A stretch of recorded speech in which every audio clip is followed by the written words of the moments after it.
The moguls of media, and they are always with us, they're not new, made a tremendously successful effort in recent years to upend the delicate balance of checks and balances put in place because of the struggles of many in the public interest community and many concerned citizens to create a balanced media. They did this in two theaters, really, and there really are only two theaters when you're talking about this. There are structural rules and there are behavioral rules. So the first assault was on the structural rules, and that talks about the number of outlets that one company can own.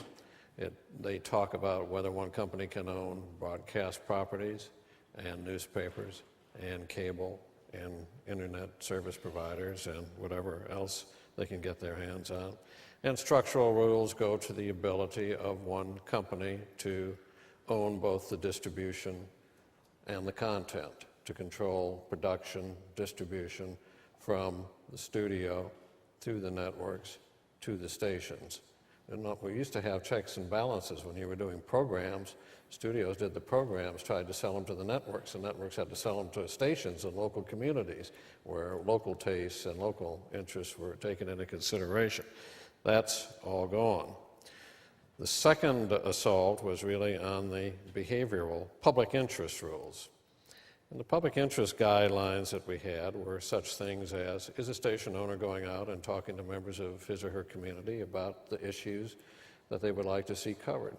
Is a station using local talent? Is a station covering community events, community sports, community culture, elections in a specific area? Ronald Reagan sent us in 1981 a chairman of the Federal Communications Commission who made the famous or infamous remark that a television set is really nothing but a toaster with pictures. And that is how he and his accomplices proceeded to regulate the toaster and the precious commodity that is the public airwaves.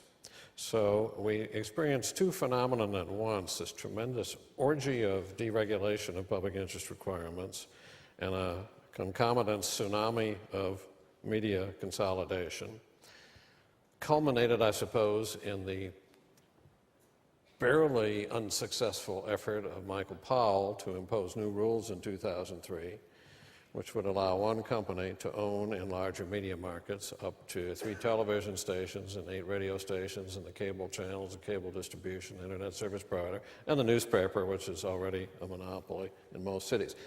If not Orwellian, Powellian. Can I interrupt just for a quick second? Because in terms of the strategies and political tactics that are necessary to keep the airways open, as I recall, Commissioner, there was a political campaign to make sure that the word about this just didn't stay hermetically sealed in Washington, but was pushed out to L.A. and San Francisco. The word would have stayed hermetically sealed in Washington had it been left to the devices and the desires of big media.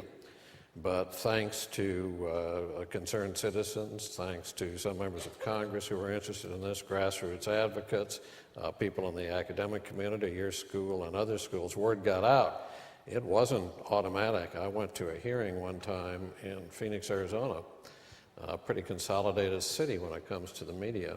It was the middle of the afternoon, yet we had a hall full of people, probably almost as many people as we have right here, even though nothing had been in the press about it. So I asked somebody, I said, how'd you find out about this hearing? You know what the answer was? We heard about it on the BBC. Not kidding.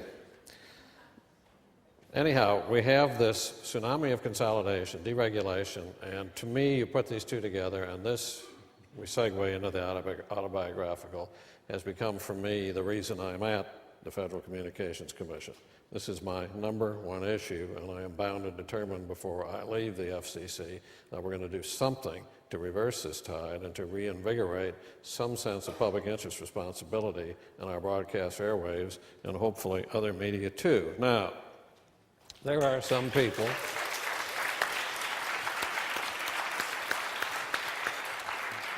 there are some people, and many of them, I guess, are industry lobbyists who say, well, Mike Copps is just way off the stage on all of this. He's just, he's preoccupied with this issue. What about all the other issues in the country? And there are so many issues facing the United States of America right now. War in Iraq. How do you insure 40-some million Americans who have no health insurance? How do we educate our kids? How do we find and hold good jobs? How do we try to pry open the doors of equal opportunity? You talk so eloquently about that. We're a country that's 30% minority. People of color own 3.26% of all full-power commercial television stations in the United States of America. How do you expect those issues to be covered? How do you expect not to have stereotypes and caricatures in the way people are presented? Why should we expect, with the kind of mentality we have guiding big media, that the contributions that these groups are making to American culture are going to be highlighted when it's so easy to say, oh, crime story, African American, or jumping over a border, that's the depiction of Latinos. It's ridiculous. Anyhow, we have all of these issues, or all those other things I mentioned. For each and every person in this audience, one of those issues may be your big issue.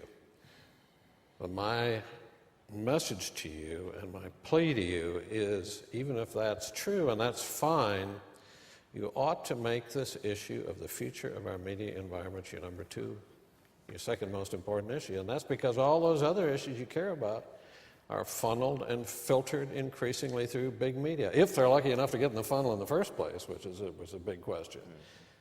And if you think that number one issue of yours might benefit from a little more diversity, a little more clash of antagonistic opinion, a little more local input, a little more community input, a little more competition, then you've got to be involved in this issue. Now, one more thought, because there are probably those who are saying, well, that's a nice speech, Copps, but you could have given that 20 years ago, we might have listened, but that's history now. We've got the internet, we have all this open and dynamic technology, and the future is going to be different from the past. I don't know any time in history than really when technology automatically saves us or improves anything. It does if we aim it in the right way and control it in the right way. But Orwell in history and 1,000 other writers and philosophers and authors have warned us about that. Most people today get their news and information from traditional mainstream media. 60, 70, even in the 80% range, get their news from newspapers and televisions. Do they go to the internet? Yes, but how many of those people going to the internet are going there to read their local newspaper, the New York Times or the Los Angeles Times? How can we expect that the bloggers, for all the wonderful contribution that they make to our civic dialogue, why should we make them responsible for the tremendous expense, the tremendous effort that's involved in going out and collecting the news and doing investigative journalism and supporting bureaus and all the rest? We visited the top 20 news sites on the internet a year or two ago. Guess who owns them? It's not bloggers, it's not Mike Copps, it's not most people in this audience. It's the same people who own everything else. The networks, the studios, the cable, and all the rest. What I want to do is, as I said, first of all, I want to defeat any bad new media rules. And here's a warning.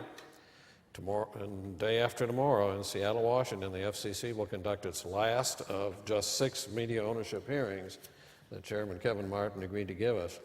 After Friday, he can check the box and says, see, I did those hearings. We asked for 12, but 6 is more than Michael Powell gave us. So he'll come back to Washington next week, and my prediction is that he will probably next week or very soon thereafter come with a new set of media ownership rules. And they might not be as comprehensive as Michael Powell's, because we're in a new political environment and all that right now, and it's going to be more difficult to do, but it'll be the camel's nose under the tent. It'll be opening up the doors to newspaper and broadcast cross ownership, and it will be ignoring all of the public interest proceedings that we have pending before the commission. We're always there to do the fast break for big media, but when it comes to serving the public interest, it's the four-corner stall, and we've got to put a stop to that. So that is my mission. As I said, I intend to make a difference, but I'm not going to be able to make that difference without each and every person in this room.